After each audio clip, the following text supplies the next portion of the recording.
Well, this is the thing. I mean, there's an awful lot of stories circulating now in Westminster circles and elsewhere that Starmer's wife is actually not even living in Downing Street anymore, and that she's taken the kids and gone somewhere else. And I know personally of several journalists who are trying to find out where she is. Now, I don't know whether it's true, but have a look at this, right? We're going to need some Starmer alerts today because we're going to have quite a few of them. But I don't know if you've got it ready, Pooch, but let's have a Starmer alert first.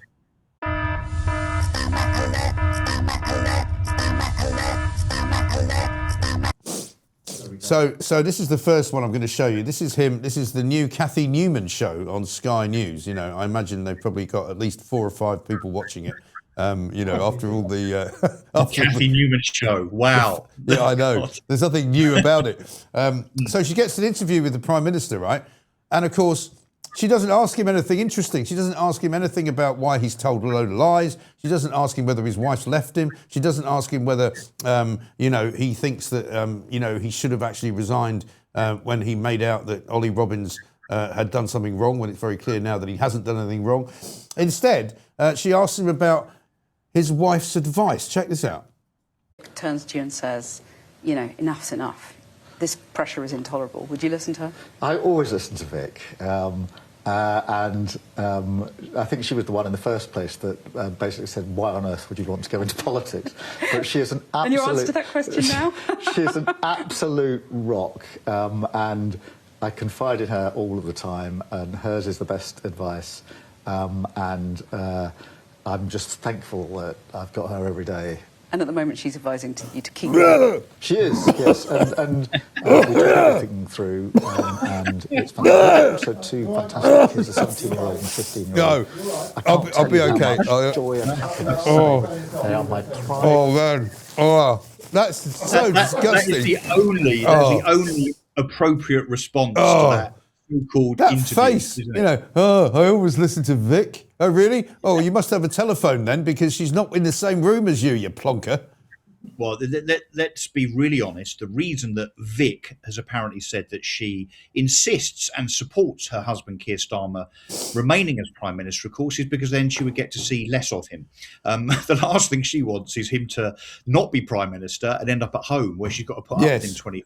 So if I was Vic Starmer, I'd be saying exactly the same. No, you carry on, darling. You're doing a great job. You stay there in Downing Street, and I'll end up round at my mum's house in, you know, Islington or wherever she lives. And that's kind of Vic Starmer utopia, I guess, isn't it?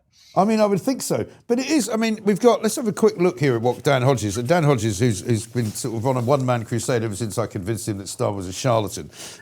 He says that he's basically misled the House of Commons 7 times, or broken the ministerial code 7 times.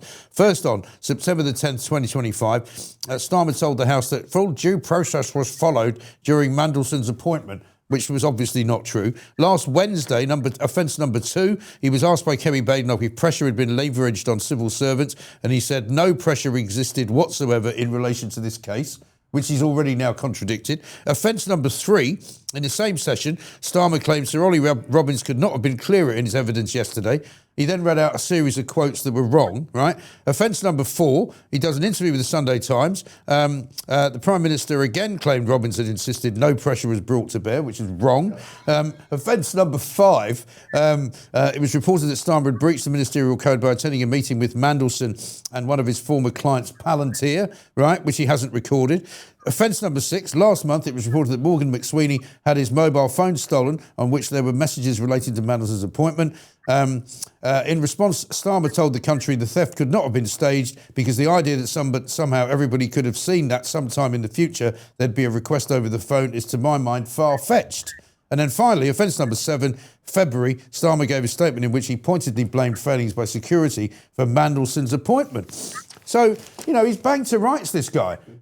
What do you Fiscal says... Yeah. Go on, sorry. Yeah, no, I was just going to say, look, we should count up the amount of times that Starmer and Rayner and Reeves and goodness knows who else, when in opposition before July 2024, called for the resignation for far lesser reasons of Conservatives, including, you know, Boris Johnson, who happened to walk past a room that had a birthday cake in it. Yeah, right. I know. It's absolutely extraordinary. Speaking of Rachel Reeves, I thought I'd get your opinion on this one, because there's a story doing the rounds this morning in which it says that Rachel Reeves basically wants to freeze rental payments, right, because of the Iran war. She reckons, this is on the front page of The Guardian this morning, that she wants to interfere in the general rental market of the UK. She says she's going to be imposing a 1-year rent freeze on private sector homes in the coming weeks amid growing alarm in the government about the impact of the Iran war. I mean, why? How could she ban landlords from raising the rent? No, so the real reason she wants to do this is because it's a Zach Polanski from the Green Party policy. So Zach Mad Polanski has declared that he thinks it's a great idea because, of course, tenants are more likely to vote for him than landlords to cap or freeze rents. Now, sounds great if you're a tenant, but there's an unintended consequence, as has been discovered actually when Scotland tried rent caps and Berlin and goodness knows other places around the world. What then happens is the hard-pressed landlord who have been squeezed many, many times through various acts of, kind of legislative harm over the last 3 or 4 years, both governments, Labour and the Conservatives. What happens is, as a landlord, you think, well, do you know what? I just don't want to do this anymore. If I can't increase my rent, if I can't get tax relief on my mortgage interest payments, if I can't now boot out bad tenants because of the Renters' Rights Act and so on, you'll take your money elsewhere, which means those landlords sell those properties, which means they are no longer rentable, which means you end up with an acute shortage of rental stock, and you end up with tenants on the street. That's the unintended consequence. That's exactly what happened in Berlin and started to happen in Scotland. This is ideological kind of green-eyed monster sixth form politics, being laid out in front of us as some kind of magic economic solution, rather than doing what's right. And as I say, the unintended consequences here are going to be significant. But this is about the Green Party and Labour trying to match them, the same as the Conservatives are copying reform left, right and centre on such things as leaving the ECHR, which of course the Conservatives didn't want to do until about 5 minutes ago. So this is a game of petty political trumps, effectively, Mike, and that's what this is. If the government do it, you will see, I mean, they reckon about 200,000 landlords exited the private rental sector last year in anticipation of what they call the Renters' Rights Act, which is now becomes law properly and is enacted next month, actually. It's going to cause absolute mayhem to the rental market. It'll be devastating for those very tenants that the Labour Party and the Greens say actually they want to protect. Well, this is it. I mean, I think we should start calling him Mad Dog Polanski, because he is mad. He's completely getting unravelled as well, even by interviews that he's doing on things like Good Morning Britain, where he was taken apart by Ed Balls, where he's sort of, moaning and groaning that nobody's asking him the right questions. It's like, well, sorry, mate, you don't get to choose the questions you get asked. You have to answer the questions that people are putting to you, you moron. Well, it's funny that he doesn't want to answer questions on such policies that he now knows are incredibly unpopular, like rent controls, like not having prisons. I mean, seriously. And legalising all drugs, including date rape drugs. And I tell you what's really interesting, he's knocking on a few doors, as I've been doing for the local elections over the last couple of weeks. When people say they're voting Green, and you tell them, hang on, this is not about windmills and solar panels and, the Ed Miliband-esque quest for net zero. This is about Marxism and, acute uber liberalism, to the extreme in terms of just basically letting criminals run roughshod and so on. Most people don't realise, actually, most ordinary people that aren't in this political bubble of ours, they don't realise yet what Zach Polanski and his other mad mob of green lunatics actually stand for when it comes to them intending to drive Britain even further into the mud than Keir Starmer and the Labour front bench have. Yeah, I mean, they're trying their best, aren't they? I mean, this is the other thing that the Labour government is coming out with. They've been sending out people like David Lammy yesterday and Stephen Kinnock to basically say, oh, yeah, this whole business of the Mandelson inquiry, this whole business of misleading Parliament, it's all a distraction. It's all just being led by Reform and the Conservatives. The opposition just wants a political stunt. And it's like, people are not that stupid. Do you really think people do not know what is going on here? What we know and what everybody knows is that Starmer is at the very the best a liar, at the very worst a corrupt individual who is trying to save his own skin because he knows he's finished. Yeah, well, it's double standards in their extreme, isn't it? If a Reform MP parts on a double yellow line, the left want him imprisoned or her for many, many years. of course, I'm exaggerating, but you take the point that, those on the right are vilified, hounded, harassed, I would say. You had Richard Tice on the show last week talking about the outrageous and inaccurate reporting on his so-called tax affairs. When it's someone on the right, particularly Reform, particularly Nigel Farage or the top team at Reform, they are got at, and these journalists and politicians are like dogs with bones. But it seems that when it's the left, when it's Labour, it's, oh no, there's nothing to see here. This is just a tiny misunderstanding, or it was only a tiny deception. He only lied to Parliament a little bit. Yeah, exactly right. Absolutely extraordinary stuff. We've got a poll going at the moment, actually, after the assassination attempt on Donald Trump this weekend. What has been the most shocking death in living memory? Number 1, JFK. Number 2, Diana. And that would be Diana, Princess of Wales, of course. Number 3, Michael Jackson. Or number 4, Starmer's integrity, which appears to be winning at the moment at 58%. I'm not quite sure he ever had any integrity, but he pretended that he did. Do you remember when he came in and talked about no more sleaze, a return to transparency, no more corruption, absolutely, moral high ground occupied all the time by the Labour government. And it's been a complete disaster. Nothing has ever been worse than this. And he said many, many times in the run-up to the general election in 2024 that it was country first, party second. I'm going to govern differently. The whole kind of drain the swamp type of rhetoric that we've seen actually from Donald Trump a lot. And actually, you'd think about the act of whipping your Labour MPs not to vote to have him investigated because you're worried about what might come out, or indeed that you might be found guilty. I mean, that's hardly putting country or indeed democracy or integrity or truth first.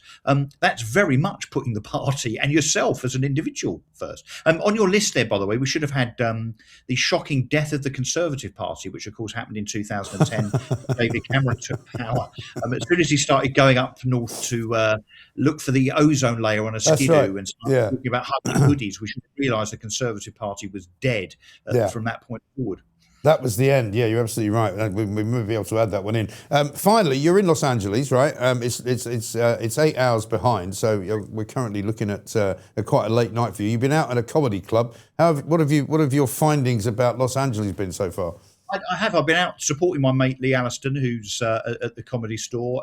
Jay Leno was the headline. Would you believe Jay Was he? Leno? Wow. It's still gigging. Yeah, so he just sat there in a decent sized audience, couple 100 people. So that was fun. LA, I have a soft spot for. I've been a couple of times, but it is in many many ways a sad shadow of itself. I mean, the homeless are still everywhere, intense, and it's really bad, isn't it? Yeah. Which is the fentanyl problem here, and I'm not talking from personal experience, but the fentanyl problem is a major, major issue. And, it feels like a pretty downtrodden, sad city in most parts. I mean, the Hollywood Walk of Fame, which you've probably walked along, Mike, used to be this glamorous place where, Elvis and kind of God knows who else have got their handprint, footprint, and the golden stars and so on.